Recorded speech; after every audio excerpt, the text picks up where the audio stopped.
With the many companion reworks and companions we have in total, there are a lot of options to choose from. With that in mind, what do the Kavats do, and why should you pick them? I'm Nick Engineer, let's solve a practical problem.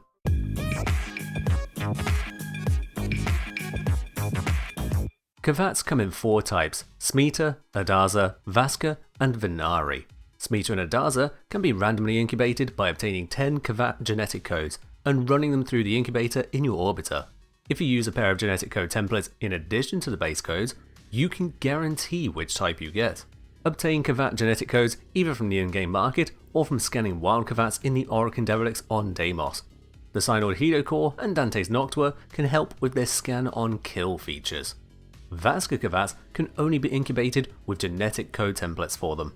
To get them, you need to first take a different Kavat out to the plains of Eidolon at night and let your Kavat be attacked by a wild Vasca. This will infect your Kavat with the necessary genes, which you can then extract with a genetic code template. Genetic code templates for all 3 Kavat types are tradable if you don't want to go through the process yourself. Venari is not a normal Kavat companion, instead hard-locked for use with Korra as a second bonus companion with unique features. By and large, the 4 Kavat types can use the same beast and Kavat mods, with mostly only their unique precepts, hit points, and claws differing. Venari also cannot be equipped with retriever mods that give extra credits or resources. Since the recent rework, you can put most defense focus mods onto a Kavat's claws directly, freeing up space on the Kavat itself for more defense and utility features. These claws need leveling for max capacity and to be formed, however they do not grant any bonuses for being ranked up, nor do they provide mastery. In terms of shared mods, Kavats have access to almost all Bond mods except Manifold Bond, all Beast mods like the Hunter set, Retriever mods and Fetch, all Kavat mods like the Tech set, Sharpened Claws and Fear Sense, and all generic companion mods like the Synth set, Link Vitality and Animal Instinct. As a result of having access to these 40 odd different mods for only 10 mod slots, there are a lot of ways you can go about setting up a Kavat to support you appropriately in a mission. For best results using a Kavat, I'd recommend leaning into what makes them unique, the Kavat mods. For example, the Tech Enhance mod provides a 30% increase to Kavat ability duration, increasing the timer on Smeeta's charm and Adarza's Cat's Eye precepts especially. Similarly, the Kavat mods of Sharpened Claws and Fear Sense provide uniquely powerful buffs to dispatching enemies. Sharpened Claws will fully armor strip one target instantly whenever used, while Fear Sense provides a practically always-on damage boost to Kavats that seems to multiply with just about everything. This can allow them to do sizable damage to one enemy at a time. If you're expecting your Kavat to do good damage into higher levels, those 2 mods are all but mandatory. You can skip Sharpened Claws if no enemies you face have removable armor. That all said, Kavat AI is impressively similar to cats in real life. It doesn't really matter what suggestions you make to them with hunter sets or posture mods, they will attack whomever and whenever they please. The only notable exception currently is that elusive posture does seem to get Kavats to stay out of the fight most of the time. With their attention so mixed while using primarily single target attacks, this is where one mod becomes crucial for amplifying their power: Contagious Bond. On your Kavat killing an enemy, half of all status effects on it, rounded down and capped, will spread to all other enemies in a good range. If your Kavat is able to deliver a couple high damage status procs to a target before it perishes, this makes for an explosive result. For all Kavat claws then, I mod them like this. The staple mods of Maul and Bite grant a lot of damage and crits, while Burning Claws provides a lot of status and heat damage. Burning Claws is broadly the best of the elemental conversion mods for claws, as the heat status is self-refreshing.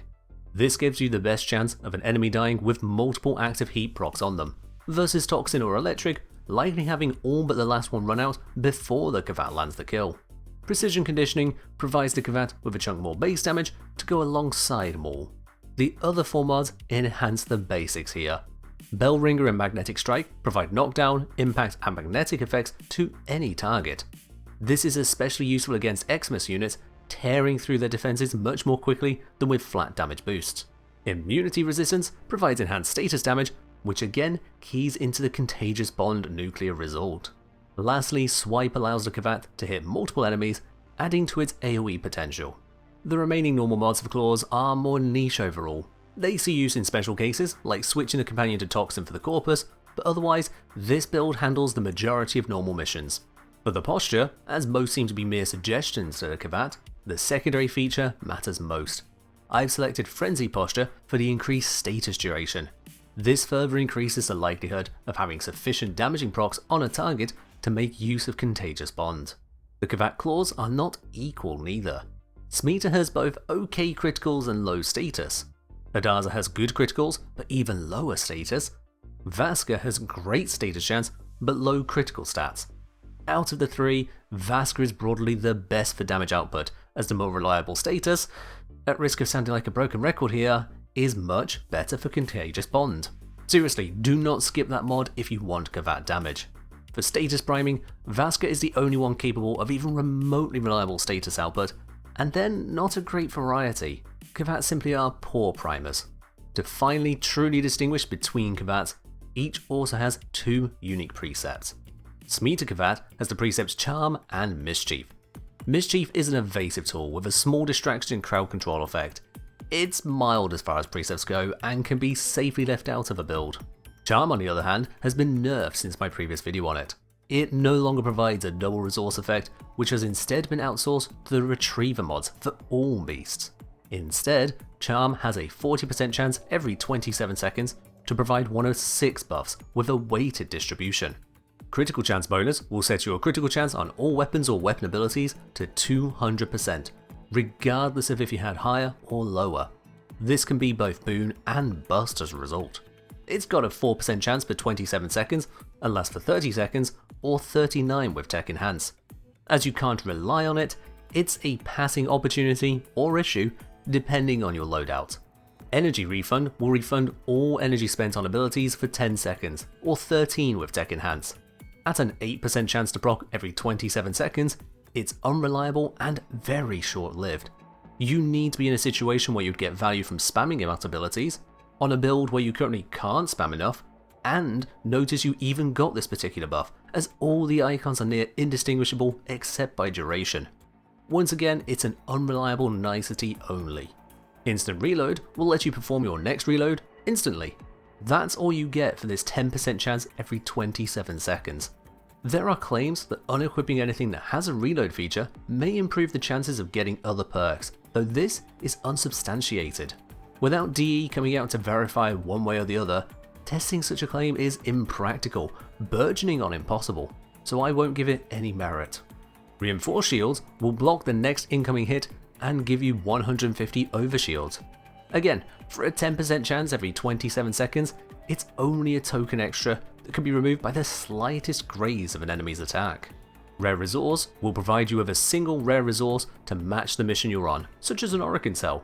This can be buffed by boosters and Retriever mods. At a 4% chance per 27 seconds, the effect is sparse, but still averages one rare resource every roughly 11 minutes. But most notably of all is the tripled affinity bonus. This has again only a 4% per 27 seconds chance of triggering. However, it provides 120 seconds, or 156 with Tech Enhance, of tripled affinity, which stacks with all other boosts to your affinity. This not only multiplies with affinity boosters and stealth affinity bonuses, it also multiplies with itself for a 9 times effect when it happens. As Smeeta will attempt to trigger at the start of a mission, and then every 27 seconds thereafter, even in the shortest mission, it is capable of giving you a triple affinity boost for the whole mission. Across many runs of missions, all chances will tend towards their averages. For the affinity boost, this means that without Tech Enhance, Charm provides an average of about 12% more affinity for 1 minute missions, 30% for 3 minute missions, 33% for 5 minutes, 37% for 10 minutes, and trending towards 40% for longer missions still. This curve is due to having both more chances to trigger the effect, and for wasting less time on the effect through finishing the mission before the buff expires. Adding in Tech Enhance, Charm's average effect increases to 35% for 3 minute missions, 43% for 5 minutes, 50% for 10 minutes, and trending towards 56% in longer missions. This is a significant affinity increase for the majority of missions, and certainly any mission used for farming affinity. The buff is both stronger than and multiplies with the MR30 Relay Blessing for 25% affinity, albeit split into random bursts of super affinity. In short, if you're leveling up, Charm is always great. The other two Kavat companions are not as feature packed. Adarza Kavat's precepts are Cat's Eye and Reflect. Reflect is a minor defensive tool to literally reflect damage back at attackers 40% of the time. While protective, the damage output is miserable as enemy on enemy damage is very low. Cat's Eye on the other hand provides a handy 60% final critical chance bonus to all allies within a decent 25 meter radius. This buff lasts for 10 seconds or 13 seconds with tech in hands, then has a 20-second cooldown. This gives you and allies a 33 to 39% uptime on the effect. As it's a final bonus, it applies after all mods as a flat value, just like Arcane Avenger or Harrow's Covenant.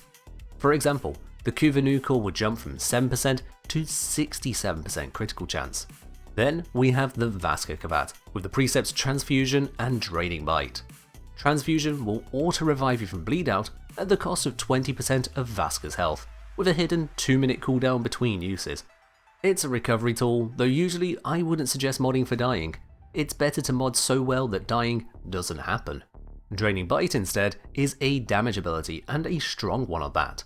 It applies 5 slash procs to an enemy with 150% of Vasca's claw damage, while also healing itself for 10%. Not only is this a good burst of damage which bypasses armor, it's also a large number of status effects at once. We're back on the broken record because this precept is ideal for use with Contagious Bond. Against a weak enough unit, or buffed with enough raw from your Warframe, Vasca can unleash a powerful room wipe with every use.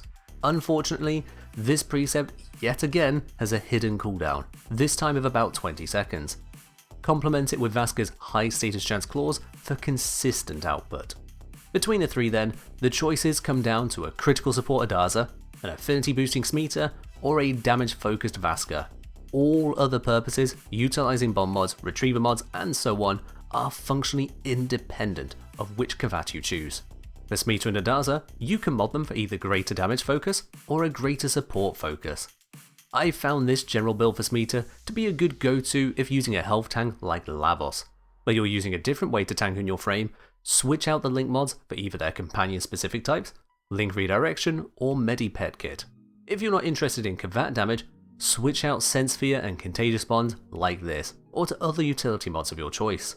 Likewise for Adarza, either this damage first approach, or this utility first approach.